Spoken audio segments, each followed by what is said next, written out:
Bem-vindos! O direito frequenta a vida de vocês? Já pararam para pensar nisso? O direito é uno e vamos destacar na prática a relação entre direitos fundamentais conferidos a nós, cidadãos brasileiros, e direito penal, sob o olhar de um advogado penalista, com o contraponto de uma advogada civilista. Para falar do assunto, no estúdio comigo, o criminalista advogado Gabriel de Souza Salema, mestre em Direito Penal pela PUC Minas.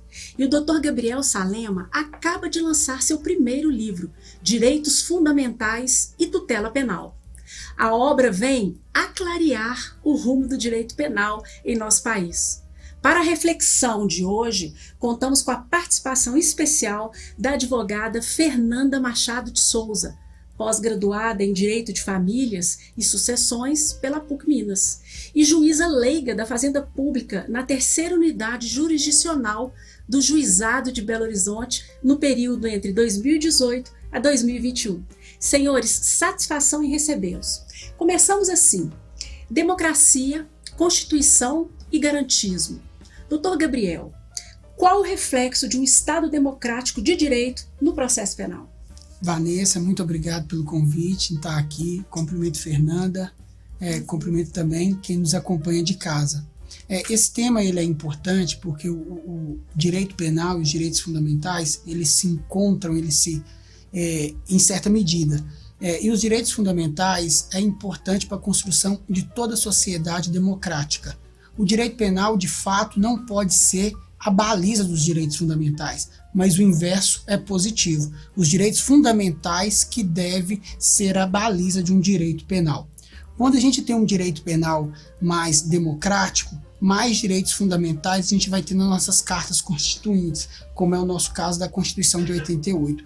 Então, o papel de um direito fundamental, o papel de direitos fundamentais no nosso ordenamento jurídico é pautar o nosso direito penal, é limitar o nosso direito penal e frear o direito penal na medida em que uma sociedade mais justa, solidária e democrática se atua com mais influência dos direitos fundamentais. Então, para completar essa pergunta, a questão do direito penal e da democracia, a democracia confere ao direito penal um devido processo legal para quem comete um crime e precisa responder a um processo? É isso, doutor Gabriel? Sim.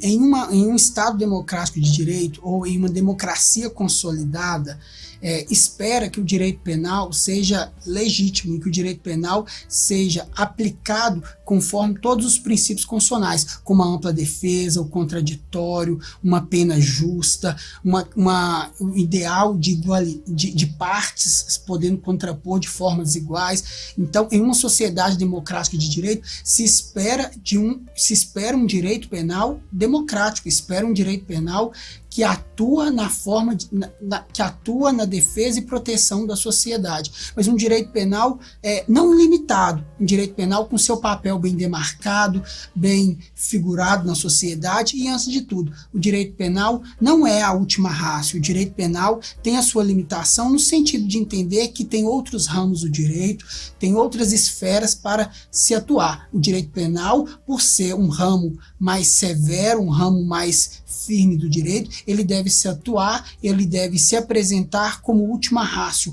ou dito de uma outra forma, uma forma mais clara, ele deve se apresentar como a última medida a ser atingida. Então, em uma democracia consolidada, o papel de um direito penal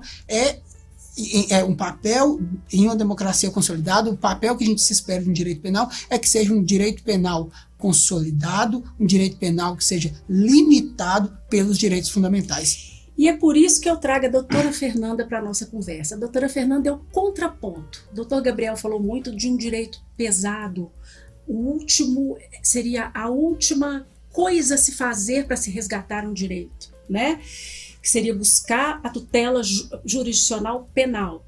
Então a doutora Fernanda é uma civilista muito boa de serviço, eu conheço muito de perto o trabalho de doutora Fernanda. E eu te pergunto, doutora Fernanda, tudo isso que a gente faz no direito penal e no direito civil é para buscar a dignidade da pessoa humana? E o que seria a dignidade da pessoa humana às vistas da justiça? Então, primeiro, olá, é um prazer participar desse programa. Estou muito feliz de estar com colegas tão primorosos E respondendo a sua pergunta, como já foi dito, né, por ambos, o direito ele é uno. Significa que a gente tem uma base constitucional que se aplica a todo o ordenamento jurídico, né, em todos os ramos desse direito. No ponto de vista da dignidade da pessoa humana, a gente tem que ela é um fundamento da nossa república, né, da nossa Constituição da República. Então, o que seria uma pedra de toque para que seja resguardado a todo cidadão o mínimo possível, aquela parcela invulnerável, assim, intocável, para que ele possa viver. E aí, logo em seguida, na própria Constituição, nós temos os direitos fundamentais que vão garantir essa dignidade, né? Exemplo da moradia, da segurança, da educação. Então, em âmbito civil, nós falamos que é um pouco mais leve do que o penal, mas depende, né? Por exemplo, em âmbito familiar, quando chega a tutela de um menor para que a gente trate de guarda ou de alimentos, a gente primeiro, né, como advogados, a gente tem que ser o primeiro juiz da causa, que a gente diz, né? Verificar qual que é o direito ali que está sendo de fato violado para buscar essa tutela jurisdicional, ou seja, buscar a ajuda do judiciário para que eles possam ser resguardados. Então, seria um pensionamento, né, um direito a alimentos, seria uma guarda compartilhada, seria uma guarda unilateral? O que é melhor para aquele menor? Então, acho que seria isso. E explicou muito bem do ponto de vista civil e penal.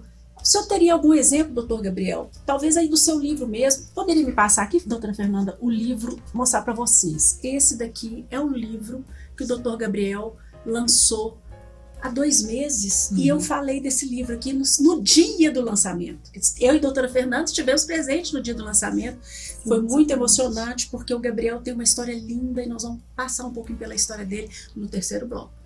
Mas olha, então, doutor Gabriel, teria algum exemplo aqui dentro do seu livro, no direito penal, falando do que é o direito fundamental na prática, para que as pessoas de casa compreendam que o direito fundamental emana de nós mesmos, inclusive?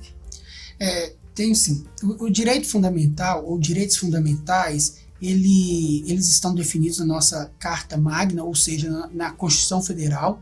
É uma lei maior, e os direitos fundamentais é um bloco onde se estão todas as garantias individuais, coletivas do cidadão. Internamente, ele toma no direito interno, ele toma o nome de direitos fundamentais, no direito internacional, no plano internacional, ele toma o nome de direitos humanos, e a única condição que se tem para usufruir desses direitos fundamentais humanos é a condição de humano.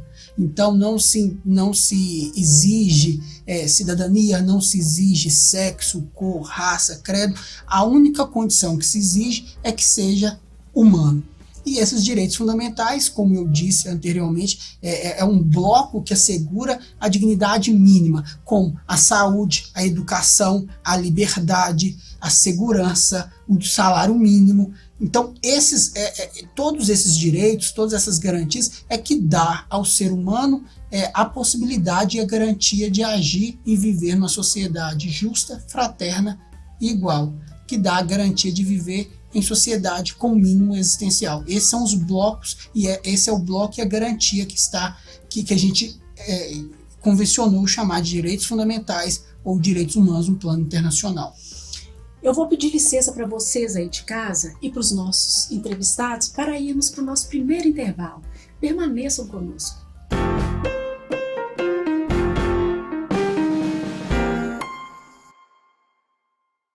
Hoje a gente vai falar uma coisa muito séria. Reciclagem é de jogar as coisas de vidro no lixo, as coisas de plástico, os jornais. Eles podem transformar lixo em brinquedo, em carrinho, ou em boneca, ou em boneca de lata. O lugar de lixo é na lixeira. Reciclagem para salvar o planeta. Apoio TV Banqueta. Fundado em 1980, o Hospital Nossa Senhora de Lourdes é filantrópico e sem fins lucrativos. E hoje atende a mais de 110 mil habitantes de Nova Lima, Raposos e Rio Acima. O Hospital Nossa Senhora de Lourdes, eu me sinto como se eu estivesse em casa. Só tenho que agradecer, sou muito bem tratada. Aqui eu tenho eles como se fosse a minha família. O Hospital Nossa Senhora de Lourdes é o único da região responsável pelo atendimento aos usuários do SUS, nos casos clínicos e cirúrgicos de média complexidade. Possui pronto atendimento adulto e pediátrico com funcionamento 24 horas, contando com plantonistas da pediatria, clínica médica, cirurgia, ortopedia, obstetrícia e anestesiologia. E ainda conta com serviço de hemodiálise e um centro de tratamento intensivo. Hospital Nossa Senhora de Lourdes, humanidade, carinho e atenção à vida.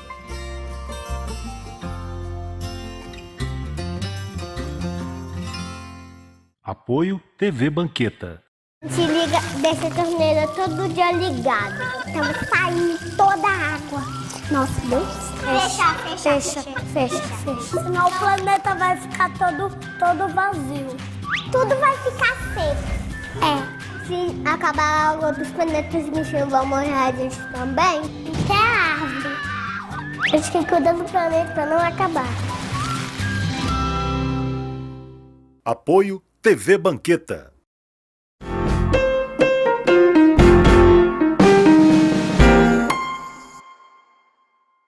De volta, contamos com a participação do presidente do Instituto Nova Limense de Estudos do Sistema Penitenciário, Dr. Juarez Azevedo, para apresentar para vocês mais um item do acervo do Memórias do INESP.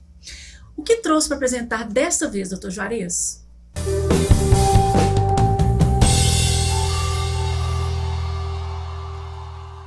Pois não, doutora Vanessa. Primeiro, meus parabéns pelo dia de hoje, né? Doutora Vanessa hoje está completando mais um ano de vida. Nós estamos aqui hoje tendo o privilégio de receber o Dr. Gabriel.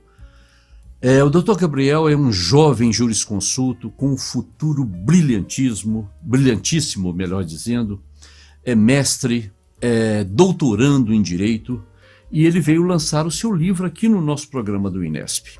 E eu aproveitei para trazer uma obra que faz parte da nossa biblioteca. E eu trouxe nada mais, nada menos que Dr. Garofalo, com o seu livro Criminologia. É uma das obras clássicas no mundo que nós temos. E essa obra faz parte da nossa biblioteca. Essa obra, para que os senhores tenham uma ideia, ela foi editada no nosso país em 1895. É uma obra clássica de difícil localização nos dias de hoje. E eu gostaria muito de fazer um paralelo entre essa obra de tantos anos e essa obra que hoje está sendo lançada aqui em Nova Lima pelo Dr. Gabriel. Eu espero, evidentemente que nós não estaremos aqui, mas eu espero que daqui a mais 100 anos a obra do Dr. Gabriel também esteja sendo comentada, como hoje nós estamos comentando a obra do Dr. Garofalo.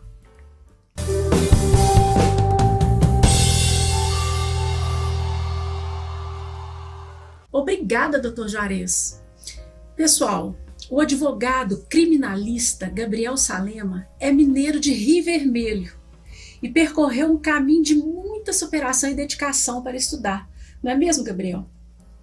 Gabriel foi aluno do ProUni que é o resultado de uma educação que fez e que faz excelentes profissionais, como é o seu caso, né, doutor Gabriel? Rio Vermelho é uma cidade muito interessante, né?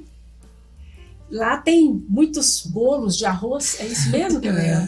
Tem bolo de arroz na sua cidade? Quem é que faz? É a Lília Costa. Lília Costa. A mãe da Lília Costa fazia muito bolo de arroz, não é isso? Mas lá também é uma cidade, assim como outras nacionais, uma cidade que tem seu índice de violência, não é isso, Gabriel? Então, o Gabriel atua em Belo Horizonte e no país inteiro, mas em Belo Horizonte a maioria das causas do Dr. Gabriel. E, Dr. Gabriel, eu gostaria que o senhor me dissesse, que o senhor me trouxesse algum exemplo concreto do devido processo legal. Uma pessoa que está passando por essa situação, o que ela deve esperar da justiça nesse momento? É importante a gente enfatizar que nesse momento ainda é importante as instituições agirem, as instituições atuarem de forma garantista ou de forma que assegure esses direitos fundamentais.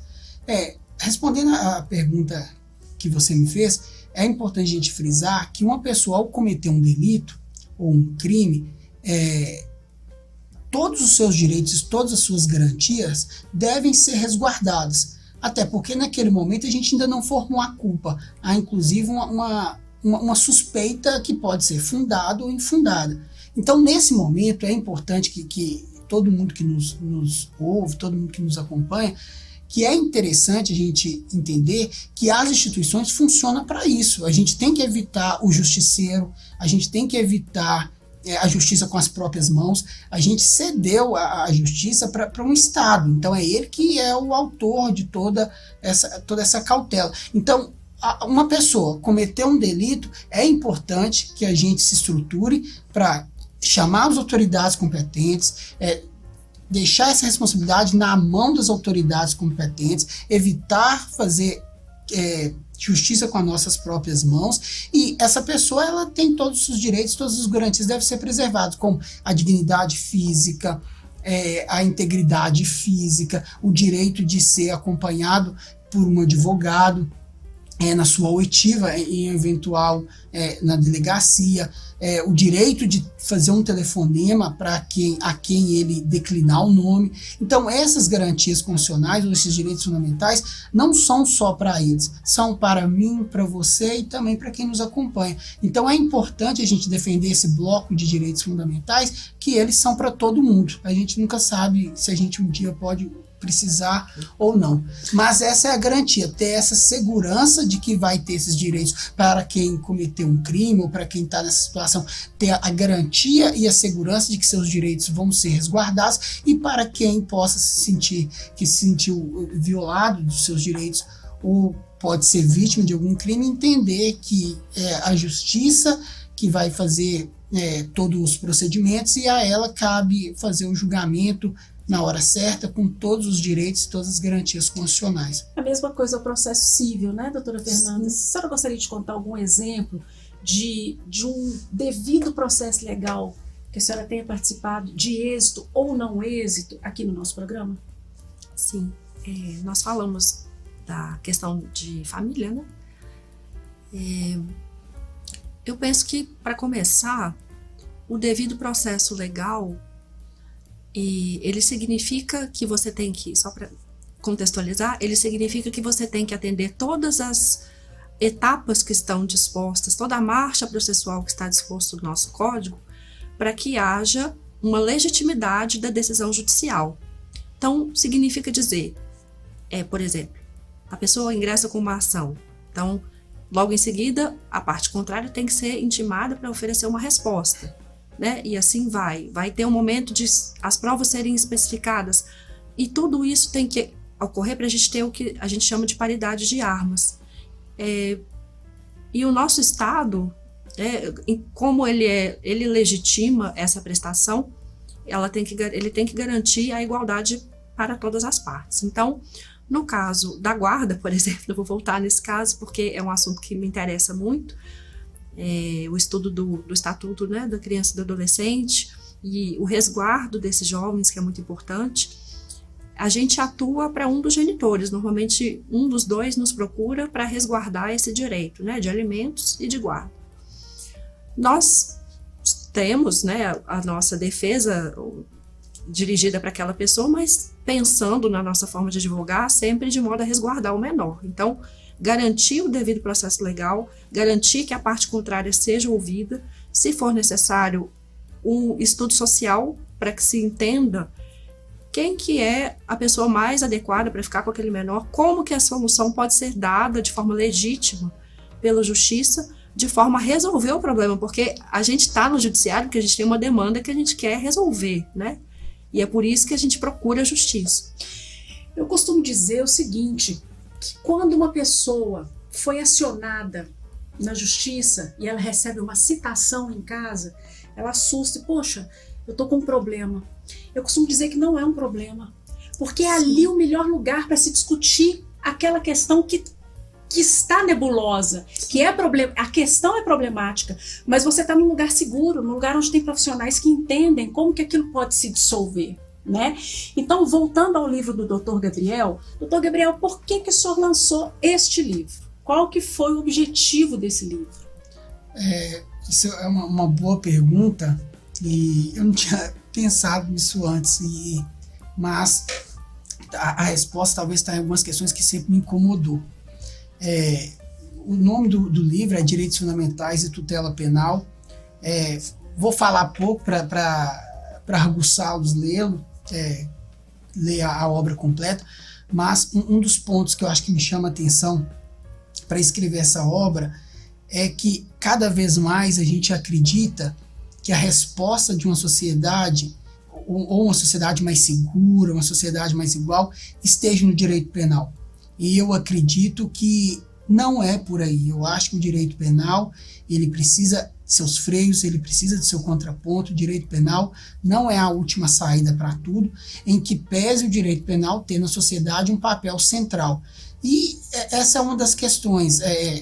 Ao descrever o livro, ao chegar à minha conclusão, que é de uma limitação do direito penal pelos direitos fundamentais. Então, o direito fundamental deve ser a baliza do direito penal. Então, um bem jurídico, ou seja, aquilo que o direito penal for tutelar como protegido ou não, deve-se partir do direito penal, deve-se partir de um direito fundamental. E a minha angústia central foi o sistema carcerário nosso, que está inchado. É um lugar de destruição, é um lugar de morte, mas morte da alma, morte da individualidade, morte das pessoas, morte dos seus objetivos, morte de sonho, um lugar que não se ressocializa, um lugar que foi feito para conter excluídos da nossa sociedade. Nossa sociedade, quanto mais há excluídos, mais há contenção pelo sistema carcerário. Nós chegamos no ápice desse programa. Vocês perceberam que o Dr. Gabriel soltou o que é mais importante no direito para a gente que maneja o instrumento, que é a questão do ser humano.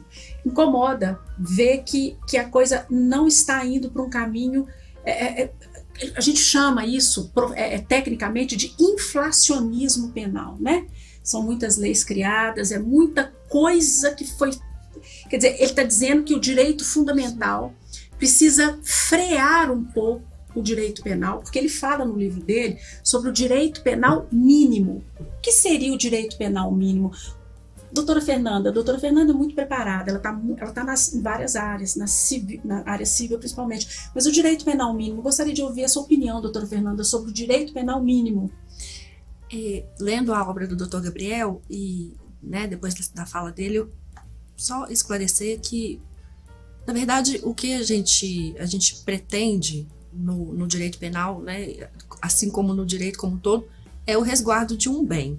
No caso do direito civil, eu falei dos alimentos, no caso do direito penal, por exemplo, é a vida, o patrimônio. E para isso, entendeu-se que encarcerar a pessoa seria uma forma de cumprir a pena, mas que também seria uma forma de ressocialização. Só que, independentemente de ideologia, do que seja, não acontece essa ressocialização, porque o sistema está inflacionado. Também, por termos muitas leis que têm caráter, inclusive populista, que eles preservam bens que são ainda nebulosos, que não se sabe muito bem qual o nome, o que eles visa proteger.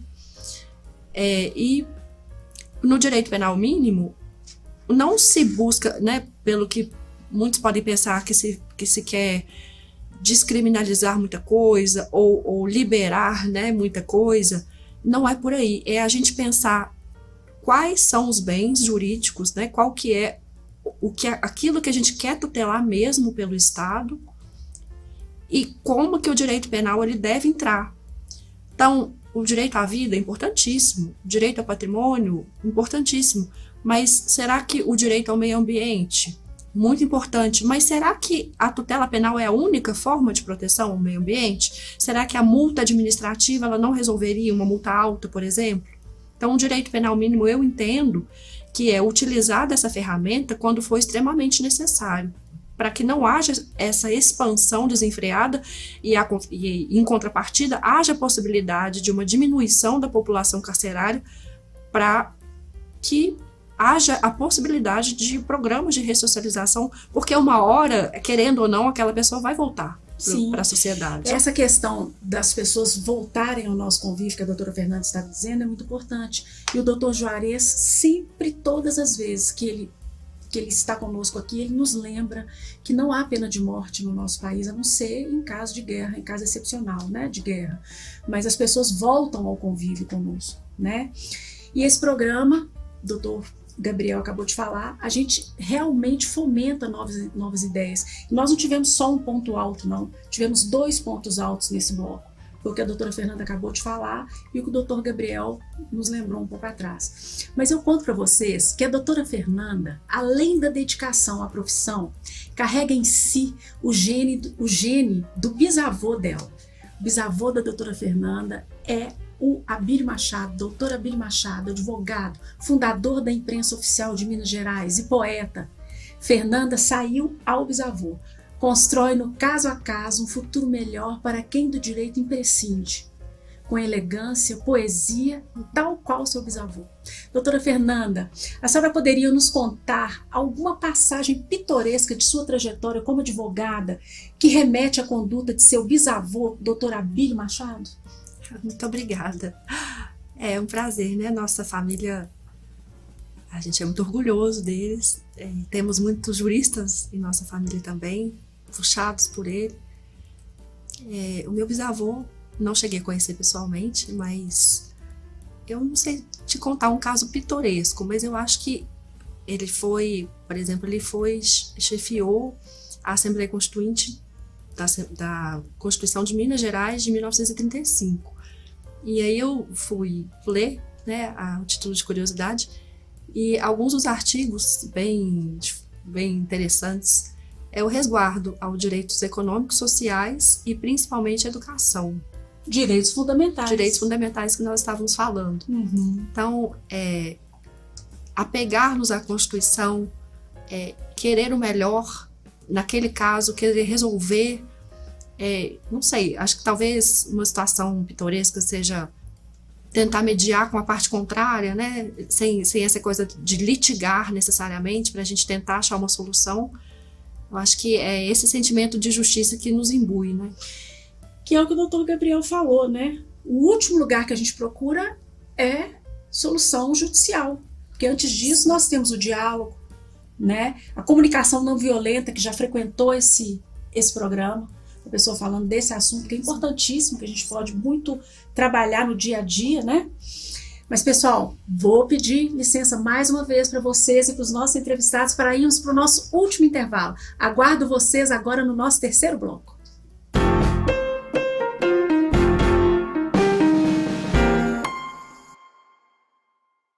Hoje a gente vai falar uma coisa muito séria. Reciclagem é de jogar as coisas de vidro no lixo, as coisas de plástico, os jornais.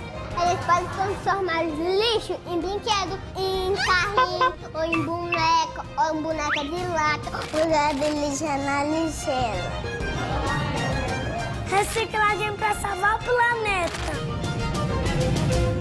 Apoio TV Banqueta. Fundado em 1980, o Hospital Nossa Senhora de Lourdes é filantrópico e sem fins lucrativos e hoje atende a mais de 110 mil habitantes de Nova Lima, Raposos e Rio Acima. O Hospital Nossa Senhora de Lourdes, eu me sinto como se eu estivesse em casa. Só tenho que agradecer, sou muito bem tratado. Aqui eu tenho eles como se fosse a minha família. O Hospital Nossa Senhora de Lourdes é o único da região responsável pelo atendimento aos usuários do SUS, nos casos clínicos e cirúrgicos de média complexidade. Possui pronto atendimento adulto e pediátrico com funcionamento 24 horas, contando com plantonistas da pediatria, clínica médica, cirurgia, ortopedia, obstetrícia e anestesiologia. E ainda conta com serviço de hemodiálise e um centro de tratamento intensivo. Hospital Nossa Senhora de Lourdes, humanidade, carinho e atenção à vida.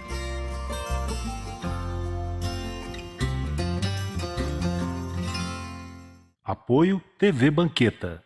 A gente liga, deixa a torneira todo dia ligada. Então sai toda a água. Nossa, Deus. Fecha. Senão o planeta vai ficar todo vazio. Tudo vai ficar seco. Se acabar a água dos planetas, os bichinhos vão morrer, a gente também. Até a árvore. A gente tem que cuidar do planeta para não acabar. Apoio TV Banqueta.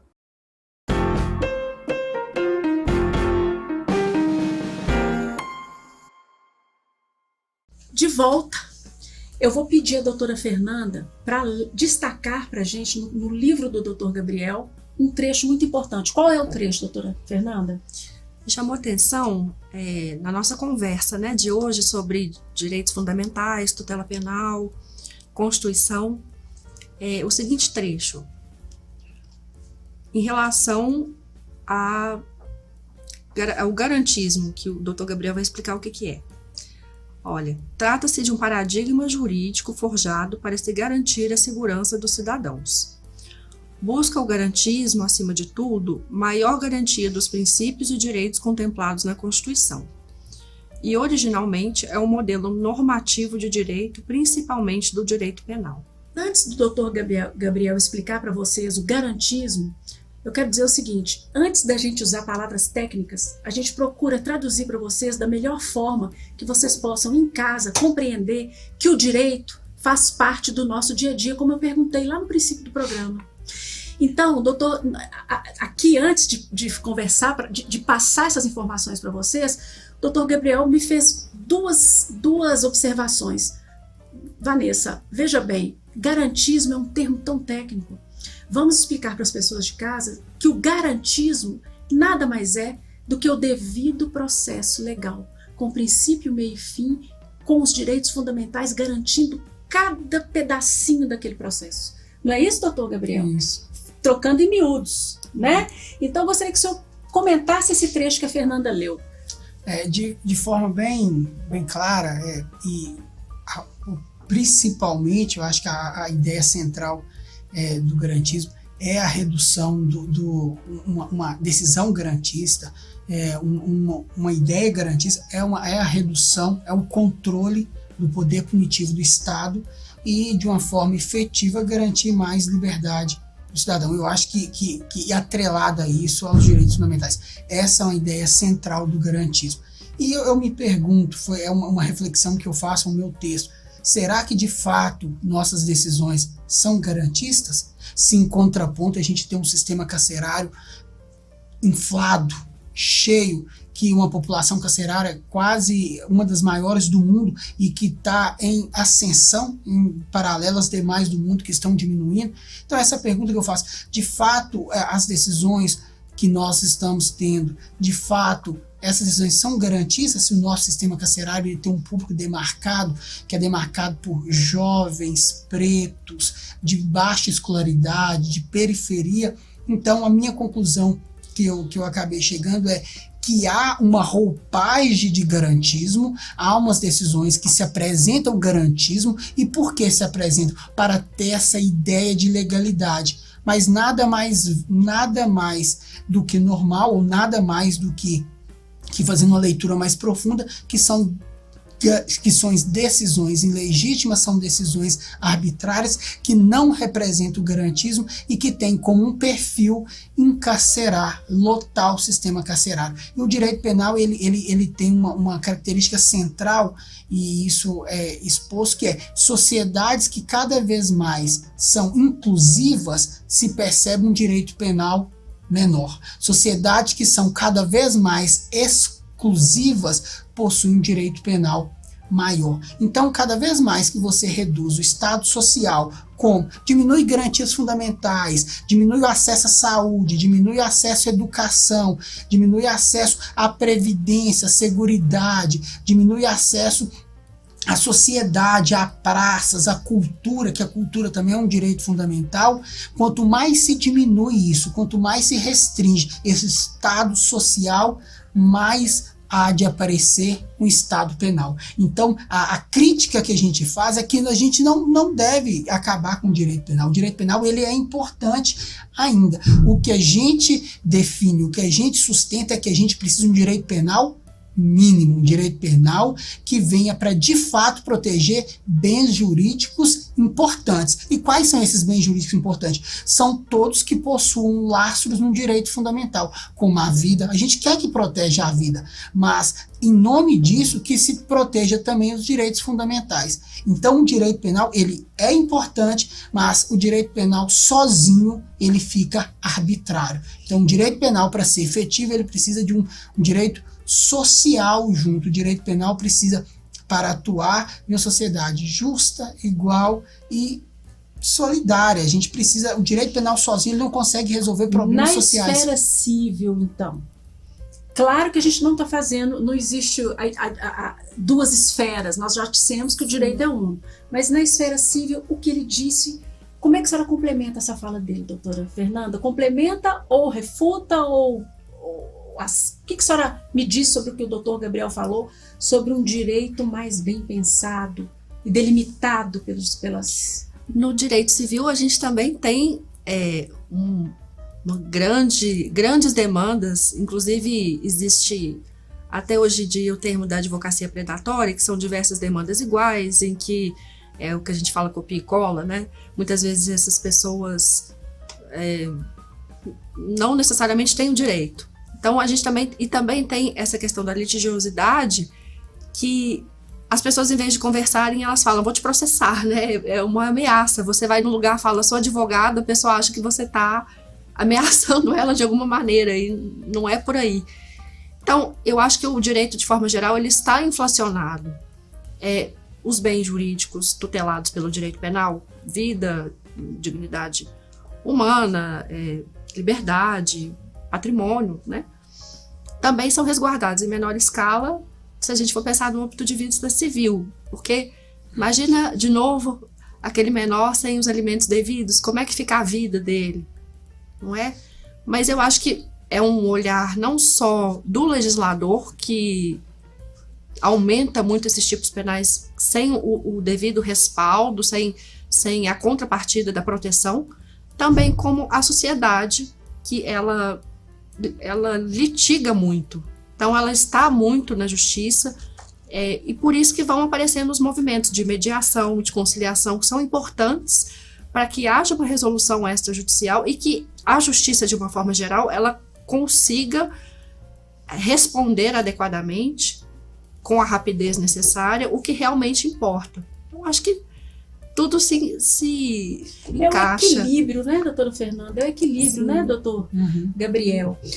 E me fez lembrar do nosso patriota, né, Brizola. Ele falava que quanto menos se investisse em educação, mais investiríamos em presídios. Ele falava com essa frase mesmo. E a gente volta a falar aqui no nosso programa exatamente isso, né? A reflexão. Então, por falar em educação, eu gostaria que o doutor Gabriel, que é um fruto do ProUni, muito bem aplicado, né? E que o doutor Gabriel nos desse uma mensagem para os jovens que nos assistem hoje. O que o senhor diria para os jovens hoje, doutor Gabriel, em relação ao estudo e em relação ao direito, aos bens tutelados? O que você poderia dizer? Sem sombra de dúvida, a fala do Brizola ela é atual, em que pese ser dita há muitos anos atrás, bem atual, porque a educação, enquanto direito fundamental, e o sistema carcerário. Então, quanto mais, resumindo o que eu disse na fala anterior, quanto mais se reduz um direito fundamental, como a educação, aumenta o direito penal. E de forma inversa também é verdadeiro. Quanto mais se aumenta o direito penal, há uma tendência a diminuir os direitos fundamentais, que é a educação. E a educação nada mais é como o ato de maior revolução, um ato de revolução. A educação ela consegue te transpor de uma classe social a outra, a educação te consegue te levar de uma esfera a outra, a educação ela te consegue te dar situações e te dar conhecimento para você enfrentar até as situações do dia a dia com mais fortuna. Educação é diferente de sabedoria. Educação no sentido que uma educação ampla, ela também engloba a convivência social, ela engloba reconhecer os conhecimentos da sociedade que você convive, da sociedade que você está inserido. Por isso que é sempre interessante a gente pensar em educação voltada para a sociedade que está implementada. Mas uma educação ampla, uma educação que dá aos jovens, eu acho que não tem um outro caminho mais seguro, um caminho mais reto, mais limpo do que a educação. E ela que consegue, de uma forma mais rápida e segura, te transpor de uma sociedade para outra, de uma classe para outra, com mais tranquilidade. Então a educação é o melhor caminho e educação é muito importante. Hoje a gente tem colégios muito bons, a gente tem os institutos federais que tem um acesso, inclusive, para quem estuda em Nova Lima. Hoje a gente tem escolas muito boas, hoje o conhecimento está ao seu alcance muito rápido, nas aulas de YouTube, na internet. Então é isso, é aproveitar as oportunidades e sempre perceber que é a educação o melhor vetor para se caminhar de uma esfera a outra. Doutor Gabriel, o senhor esteve pela PUC Minas, na Europa, fazendo palestras. O senhor foi falar do seu livro? Sim. Ele saiu de Rio Vermelho, pousou em Belo Horizonte, é nosso colega de trabalho aí, brilhante, e recentemente ele acabou de chegar. De quais países o senhor visitou com esse discurso do direito penal mínimo e da educação máxima? Muito, muito bem lembrado, eu tinha até esquecido os fatos. Eu estive na França, na Universidade de Vigo, e na Universidade de Vigo eu falei sobre a expansão do direito penal, e teria como limite os direitos fundamentais. E da Espanha, é engraçado que a gente fala do sistema carcerário brasileiro, as pessoas ficam achando que a gente está mentindo ou está de alguma forma super valorizando esse problema aqui. E de fato não, tudo que eu disse lá, a minha fala não era capaz de traduzir o que realmente se vive no Brasil.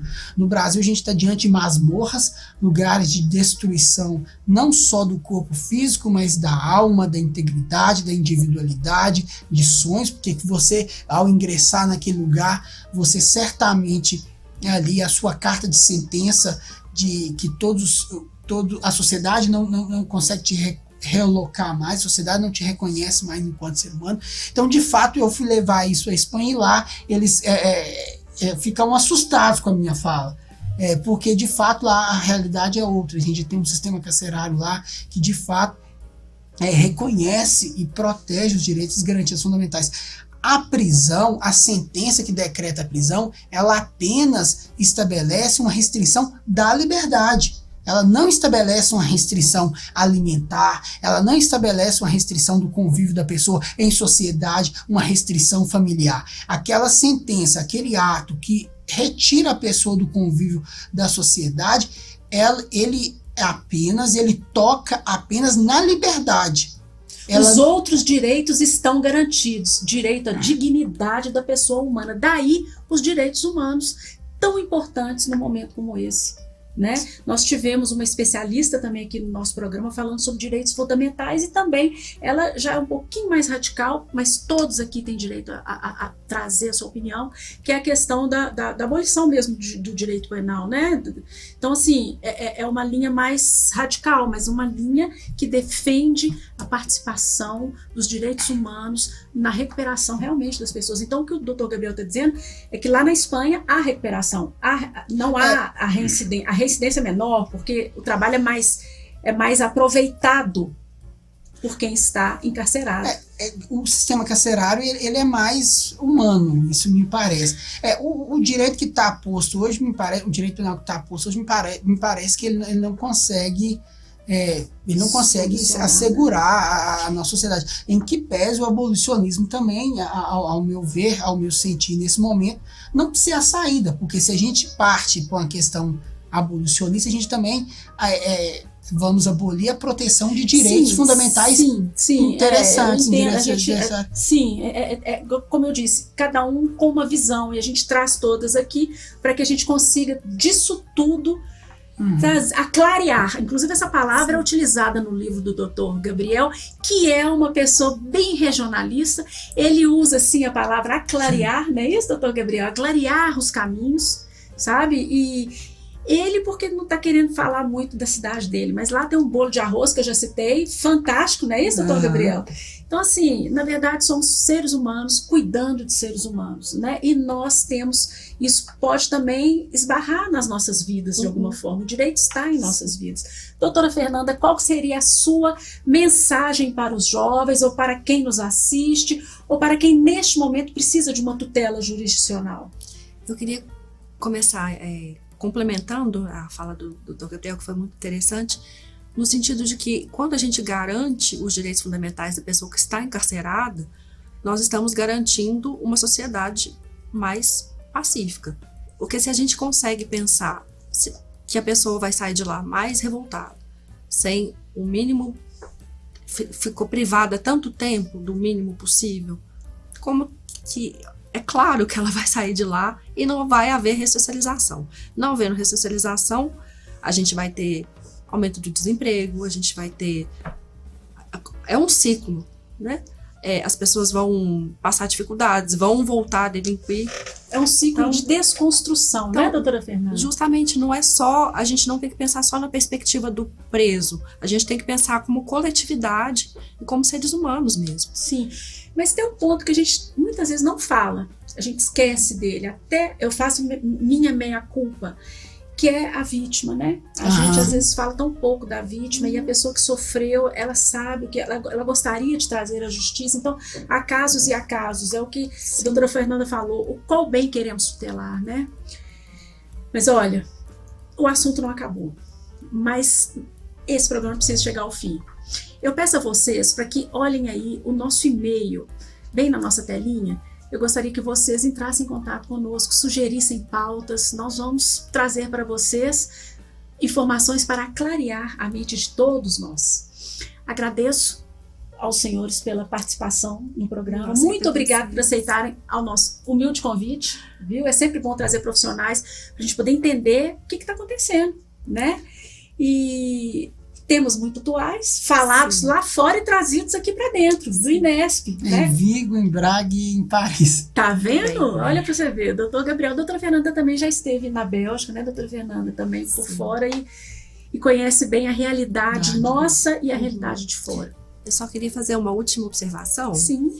Falando de educação, aproveitar para elogiar essa apresentadora fantástica, que tem 2 cursos superiores, é uma jornalista, comunicóloga, como ninguém, e usa essa ferramenta na advocacia de forma muito boa também, e que hoje está de aniversário. Gostaria de externar meus parabéns, muitas alegrias. Obrigada, doutora Fernanda. Hoje é realmente meu aniversário, estou feliz por recebê-los aqui hoje, presente para mim. É um prazer estar aqui. Muito obrigada pelo convite. É um prazer, uma legítima flor de maio. É verdade. Exatamente, logo no 3º dia, né, do mês de maio. Mas muito obrigada, esse programa vai permear o mês de maio aí com vocês, e muito obrigada pela companhia de sempre. Forte abraço, até o próximo programa.